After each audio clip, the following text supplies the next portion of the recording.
You're watching KSG News, where you get all the latest from across the globe to help with your exam preparations.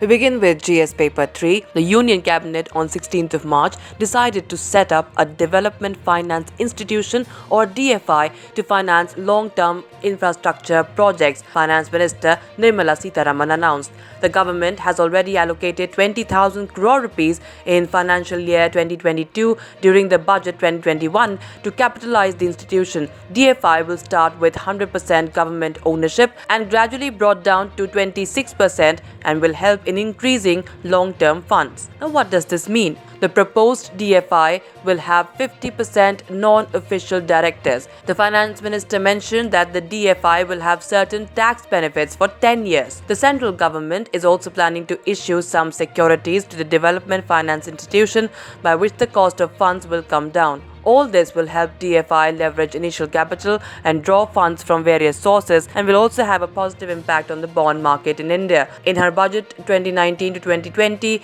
Sitharaman had proposed a study for setting up DFIs for promoting infrastructure funding. About 7,000 projects have been identified under the National Infrastructure Pipeline, with a projected investment of a whopping 111 lakh crore rupees during 2020 to 2025.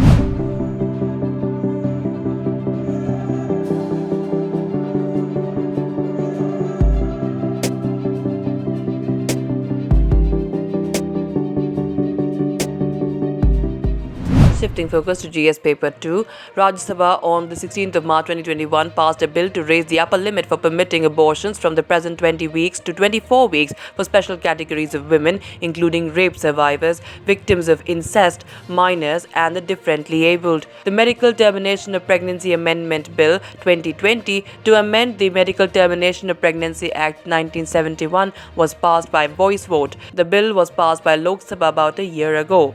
Now, what is the need for the amendment?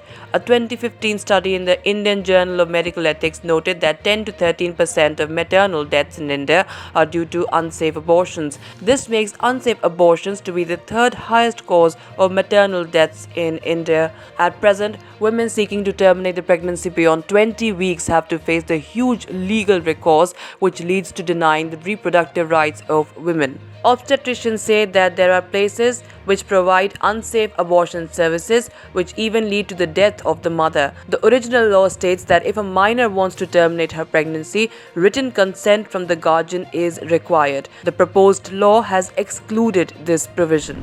In some more updates related to GS Paper 2, the Ministry of Home Affairs on the 16th of March 2021 replied on India's stand of giving asylum to Myanmar refugees, saying that the country is not a signatory to the 1951 UN Convention relating to the status of refugees and the 1967 protocol thereon. Now, what does this mean and what is the significance of this? All foreign nationals, including asylum seekers, are governed by the provisions contained in the Foreigners Act 1946, the Registration of Foreigners Act 1939, the Passport Act 1920, and the Citizenship Act 1955, and rules and orders made thereunder. However, Standard Operating Procedure was issued in 2011 by the central government and amended in 2019, which has to be followed by the law enforcement agencies while dealing with foreign nationals who claim to be refugees. This according to the Ministry of Home Affairs. Earlier, the ministry had sent a letter to Nagaland, Manipur, and Arunachal Pradesh asking the respective state governments to take action. The ministry had reiterated that state governments and union territory administrations have no power to grant refugee status to any foreigner as India. The issue of the conflict-ridden situation in Myanmar came up during the first Quadrilateral Security Dialogue, or the Quad, with leaders agreeing that it was important to work towards the restoration of democracy in the country. The Myanmar issue did come up in the discussions under the Regional Issues Agenda. At least 138 peaceful protesters, including women and children, have been killed in Myanmar since the violence that ensued after the military's forceful takeover on the 1st of February 2021.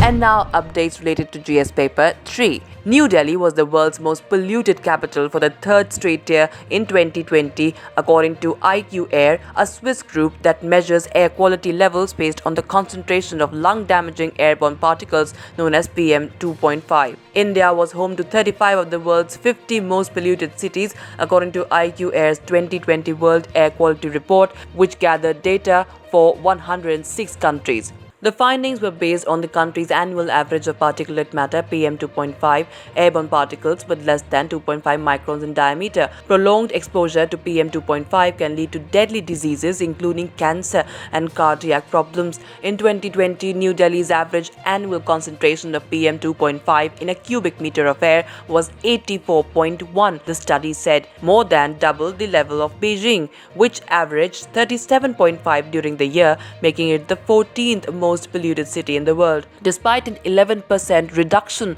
in the annual average of PM2.5 levels due to nationwide coronavirus lockdown curbs imposed last year, India emerged as the world's third most polluted country after Bangladesh and Pakistan. Air pollution in India is still dangerously high, according to the report. In 2020, South Asia endured some of the world's worst air quality on record. Last year, Delhi's 20 million residents who breathed some of the cleanest air on record in summer months due to the lockdown curbs battled toxic air in winter following a sharp increase in farm fire incidents in the neighboring state of Punjab.